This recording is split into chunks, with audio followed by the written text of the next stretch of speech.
Mu Desemba w'omwaka gwa 2021 disitulikiti y'e Kayunga yaddamu okulonda okujjuza ekifo kya ssente bwa disitulikiti oluvannyuma lwe yali ssentebe yalondebwa Muhammad Pepe Kaselubogo okusangibwa ng'alengejjera waggulu ku muti gwa ffene emmanju w'ennyumba ku kyalo ky'Ebanja mu ggombolola ly'e Kayunga. Wakati ng'akakiiko k'ebyokulonda kakalangirira n'okuwandiisa abanaavuganya okujjuza ekifo ekyo, abavuganya baasuubiza abalonzi baabwe ensi n'eggulu singa baba baweereddwa omukisa okuweereza. Ensonga ey'enkwata y'ensimbi yaffe mu disitulikiti yaffe si ya mulembe nayo twagala okulaba nga tubaako ne kye tukola. Mmanyi nti we naba nkolaganye ne union y'abasomesa kuba union ye emanya nnyo ebizibu ebiri mu basomesa tujja kukyusa ebyenjigiriza byaffe mu Kayunga. Disitulikiti eno yeetaaga omukulembeze ng'oyinamu ak'obuntu mu mutima kwegamba kubanga ffe mu DP tukkiririza. Era njagala kweyama sigenda kukyuka ngenda kubeera oyo omuntu gwe mubadde mumanyi akkiririza mu kuweereza omuntu asingira ddala okwetaaga obuweereza obwo. Mu bavuganyako kwaliko Jamiru Fefeka mutabani w'omugenzi Fefeka, Harriet Nakwedo w'ekibiina kya NOP, Andrew Muwonge owa NRM, Anthony Wadimba owa DP ne Majidu Nyanzi eyali owa Independent. Asaba musigale nga muli bakakamu tetugenda divertinga maanyi gonna kusooka kunoonya basibe kuba bo kye baagala. Oluvannyuma akalulu kaakubanga ennaku z'omwezi 16 mu Desemba wa 2021 era akulira akakiiko k'ebyokulonda e Kayunga Jennifer Kyobutungi n'alangira Andrew Muwonge nga ssentebe bwa disitulikiti omulonde. Tetugenda kufuna bufunyi nkyukakyuka ku bukulembeze bwa disitulikiti wabula tugenda kufuna n'enkyukakyuka mu services z'e Kayunga. Kati olwaleero waliwo ekitongole ky'obwanakyewa ekya Kayunga Citizens Concern ekikulembera omwami Nduga Jamiru ekivuddeyo okutunulira byonna ebyasuubizibwa mu kaseera ako okulaba nga bituukirira. Bano bagambye nti wakyaliwo ebituli by'amaanyi mu mpeereza y'emirimu okusingira ddala obuli bw'enguzi ku disitulikiti. Oba balina obulyake bwenyigiramu. Tuba twalina district engineer, tubadde n'abakozi nga bakabiito n'abalala besoogeddeko wano. Abo mbogeddeko kuba mikwano gyange. Abakozi afaanana bwe batyo tulowooza nti nga district council bibakama b'abakozi bano abasookera ddala namba emu. Tulowooza nti abakozi yonna gye bakolera emirimu balina amateeka agabafuga. Twagala obwenkanya bubeere ku bantu bonna. Waliwo abakozi ate abalala mu bo ate abafudde ofiisi zino nga ekyokuŋŋaanyizaamu n'okukolamu ssente nga bakola obuli bw'enguzi. Tulabira ddala nga Kayunga disitulikiti esigadde mabega okusinziira ku disitulikiti endala. Olwabamu n'egimu ku mirimu gye bakola entambuza yaagyo nga si ye yali badde entuufu ey'okugitambuza. Kayunga disitulikiti tulina ebizibu bingi ebigyetoolodde naye abantu abaali badde bakola ku nsonga ezo tebazikola. Bano batubuulidde ku bimu ku bitongole bya disitulikiti ebirimu obulyake n'okukabasanya abakyala. Ate ne weesanga nga ne ssente ze babaggyeko n'emirimu gye babasuubiza nga nagyo tebagikoze eki tebagifunye. Abamu abakyala bannyinaffe abamu bawaayo n'ebyabwe nabo ne babiriira obwereere nga tebafunyiimu mugamulo. Ekyo kiziza Kayunga emabega ng'ate tulowooza nti District Service Commission yemu ku organ District Council gy'erinako obuvunaanyizibwa, abakulembeze abalonde gye balinako obuvunaanyizibwa. N'olwekyo twagala kutaasa ebyo ebikolebwa ku baana b'e Kayunga nga basaba emirimu okubajjamu ssente ezo ezitatadde ate nga n'oluusi omusaala gwagenda okukolera guli wansi wa ssente ezo ate bwe ze bamusaba.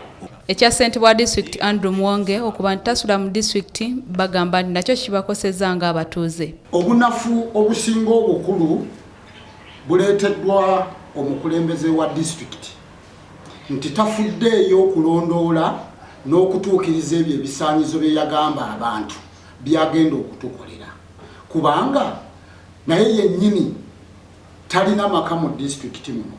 Ekyo nno kiteekawo obunafu, talina ngeri gy'ayinza kulondoola bizibu biri mu disitulikiti kubanga tagibeeramu.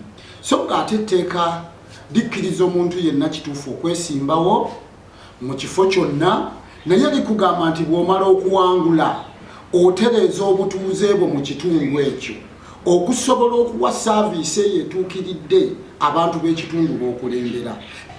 Ofiisi ya chairman esobola okutubeera ewala.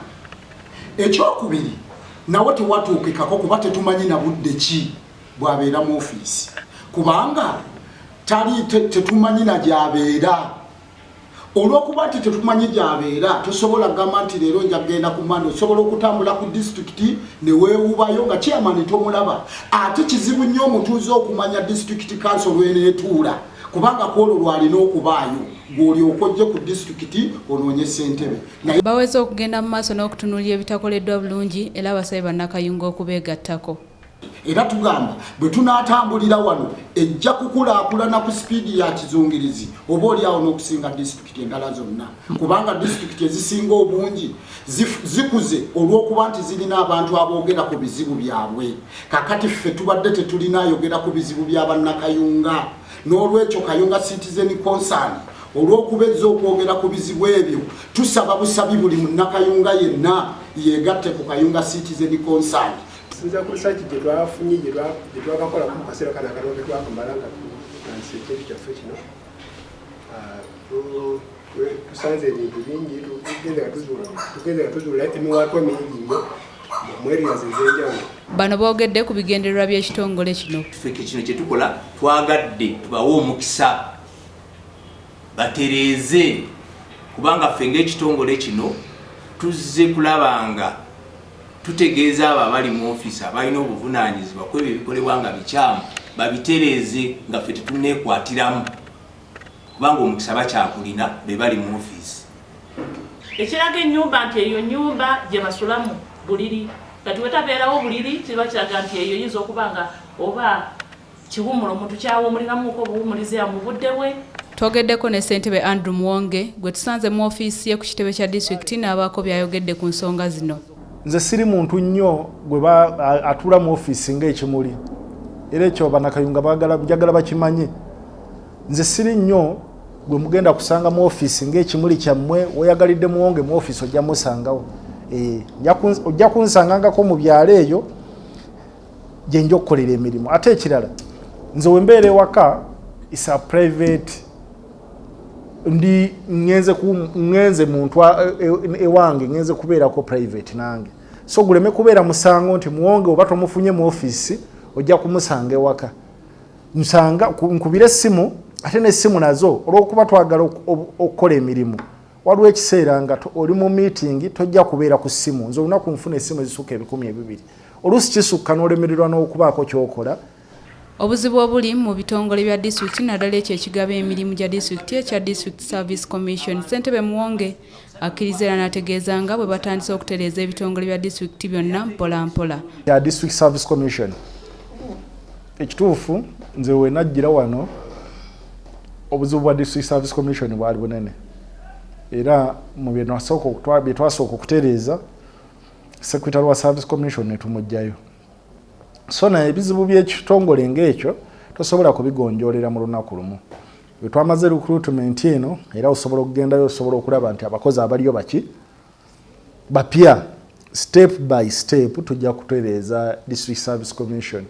Enguzi mu kitongole kyaffe ekya District Service Commission tufubye okulaba nga tugirwanyisa era ndoza kyekiviiriddeko abantu abamu okugamba abachairman bagoba bakyusakyusa tunoonya kulaba nga tufuna obwenkanya. Wano mu records gye buvuddeko awo twafuna complain nti baali basaba abantu abazokema appointment babasaba ssente era naye ne tumugjawo wa records ne tumutwala mu town council ne tuleetawo ku mulala tulabe nga embeera etereera. N'olwekyo Ssentebe wabula asabye buli yagibwako ensimbi ng'asuubiziddwa okuweebwa omulimu okubaloopelanga. Batakuwa mulimu kubanga ffenna tuli bantu abantu abasinga baba mu bwetaavu bwa ssente. Kati gw'ojja ozunga ku disitulikiti wano ne ssente ne bakubba mbeera ku maleediyo nkyogera teriiyo kugula mirimu ku disitulikiti naye abamu bafiringa olw'okuba beetaaga bali mu bwetaavu disparitism eyo emaliriza nga ebaleetedde okusasula ssente. N'olwekyo naye ndowooza tufuneyo n'abo be basaba ssente bajjeko mu ofiisi ya chairman. Nze nsobola okuwa ekyokulabirako waliwo omwami omu yajja n'angamba bamuggyeko 50,000 n'empita ne yamuggyako 50,000 nemugamba muddize ssente n'azimuddiza kati ate ye tekyamumalira alabanga muwala we atagenda kufuna busomesa ate n'asasula kakadde n'abaako omuntu omulala gwakawa ekyo we nakimanya ne munyiigira nnyo nenva mu buntu so abantu nga bo nabo balina okwebereramu